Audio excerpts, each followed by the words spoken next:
Assalamualaikum warahmatullahi wabarakatuh. Saya Nindi Nur Alfiani dengan NIM 2116102222. Di sini saya akan menjawab pertanyaan UAS dari mata kuliah Pengantar Filsafat. Poin yang pertama itu, apa yang Anda pahami tentang filsafat?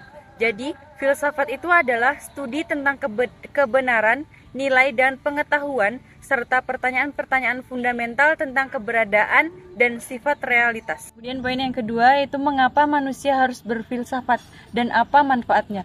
Manusia harus berfilsafat karena untuk mempertanyakan asumsi dan keyakinan mereka sendiri terhadap memahami dunia dan pengalaman mereka yang lebih dalam, dan mencari makna tujuan dalam hidup mereka. Kemudian filsafat itu juga memungkinkan manusia itu untuk berpikir kritis dan rasional. Dan untuk manfaatnya, berfilsafat yaitu dapat mengembangkan pemahaman yang lebih dalam tentang dunia, pengalaman manusia, dan juga mempertanyakan asumsi dan keyakinan mereka, dan mengembangkan pemahaman lebih kaya dan nuansa tentang dunia, mencari makna dan tujuan dalam hidup. Poin yang ketiga yaitu bagaimana caranya agar akal manusia itu bisa berpikir filosofis atau filsafat. Jadi untuk berpikir filsafat secara filosofis itu manusia perlu mengembangkan kemampuan berpikir kritis dan rasional, serta kemampuan untuk mempertanyakan asumsi dan keyakinan mereka sendiri. Ini melibatkan tentang mengajukan pertanyaan-pertanyaan fundamental tentang dunia dan pengalaman manusia. Kemudian soal yang kedua itu mengapa filsafat di belahan bumi dunia barat itu mengalami kemunduran. Jadi ada beberapa faktor yang mempengaruhi filsafat di dunia barat itu mengalami kemunduran. Yang pertama yaitu penolakan agama. Karena dalam beberapa kasus filsafat itu dianggap sebagai ancaman bagi keyakinan agama. Dan hasilnya agamaisme itu sering menolak filsafat dengan cara untuk mempertahankan keyakinan mereka. Kemudian yang kedua itu fokus pada ilmu pengetahuan dan teknologi. Dan dalam beberapa kasus kemajuan ilmu dan pengetahuan teknologi itu telah mengalihkan perhatian dari filsafat karena orang-orang itu lebih cenderung beralih mencari jawaban itu dengan majunya teknologi dan ilmu pengetahuan. Kemudian yang ketiga itu fokus pada praktik. Filsafat itu dianggap sebagai kegiatan yang praktis atau tidak relevan, dan sebagai hasilnya itu orang-orang lebih cenderung fokus pada praktik-praktik daripada filsafat. Kemudian filsafat di belahan dunia timur itu mengalami kemajuan karena beberapa faktor. Yang pertama yaitu warisan filsafat. Jadi Islam itu memiliki warisan filsafat yang kaya dengan banyaknya filsuf muslim yang berkontribusi pada bidang ini selama berabad-abad. Jadi ini membantu mempromosikan filsafat di belahan dunia timur. Kemudian yang kedua itu fokus pada pengetahuan dan ilmu pengetahuan. Jadi Islam ini telah menekankan pentingnya pengetahuan dan ilmu pengetahuan, dan ini telah membantu mempromosikan filsafat sebagai cara untuk memahami dan menjelaskan dunia. Kemudian yang ketiga yaitu ada fokus pada praktik. Dalam beberapa kasus Islam itu telah menekankan pentingnya praktik dan tindakan, dan ini telah membantu mempromosikan filsafat sebagai cara untuk memahami dan menjelaskan dunia, tempat kita di dalamnya. Secara keseluruhan itu di belahan dunia timur termasuk warisan filsafat itu berfokus pada pengetahuan dan ilmu pengetahuan dan fokus pada praktik. Kemudian yang ketiga, bagaimana caranya dunia barat bisa kembali bangkit dari keterpurukan?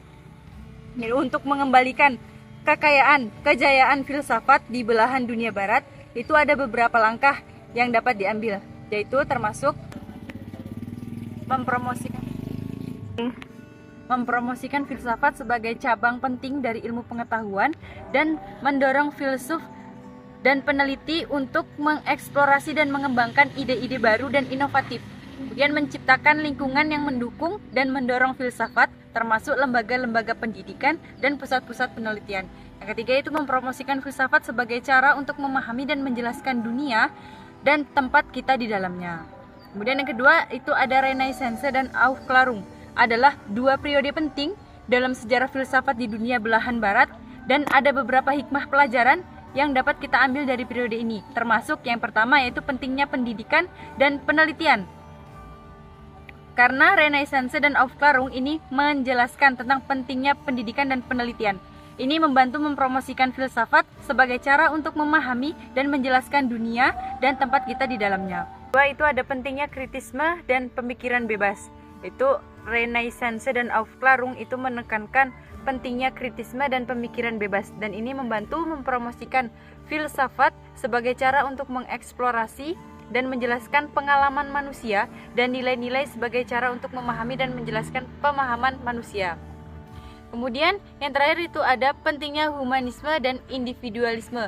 Ini membantu mempromosikan filsafat sebagai cara menjelaskan pengalaman manusia dan nilai manusia. Secara keseluruhan ada beberapa hikmah dari yang dapat kita ambil dari Renaissance dan Aufklärung, yaitu termasuk pentingnya pendidikan dan penelitian, kritisme dan pemikiran bebas, dan humanisme dan individualisme. Kemudian soal yang keempat yaitu jelaskan secara logis dan sistematis bagaimana sesungguhnya kedudukan filsafat dalam Islam, baik dari perspektif yang membolehkan filsafat atau dari perspektif yang tidak membolehkan filsafat. Filsafat itu memiliki peran yang kompleks dan beragam dalam Islam, dan ada beberapa perspektif yang berbeda tentang perannya dalam agama. Beberapa orang percaya bahwa Islam tidak memperbolehkan filsafat karena agama ini menekankan pentingnya keyakinan dan mengikuti ajaran agama, dan filsafat itu seringkali dianggap sebagai ancaman bagi keyakinan ini. Orang lain percaya bahwa Islam membolehkan filsafat itu karena agama ini menekankan pentingnya pengetahuan dan pemahaman, dan filsafat dapat dilihat sebagai cara untuk memahami dan menjelaskan dunia dan tempat kita di dalamnya. Kemudian soal yang kelima yaitu mengapa manusia sangat penting untuk menjaga kualitas akal dan hati.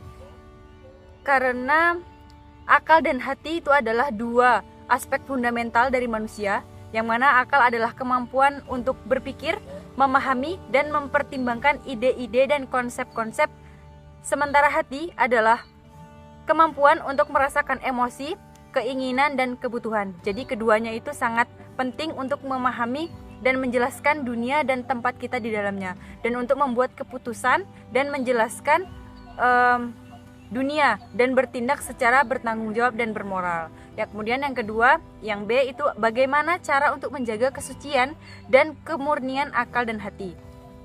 Ada beberapa cara untuk menjaga kesucian dan kemurnian akal dan hati, yaitu termasuk mempertahankan kebiasaan spiritual dan juga praktik-praktik meditasi. Kemudian yang kedua, mempertahankan hubungan yang sehat dengan orang lain. Kemudian yang ketiga, mempertahankan kebiasaan sehat seperti olahraga, nutrisi yang baik, dan tidur yang teratur.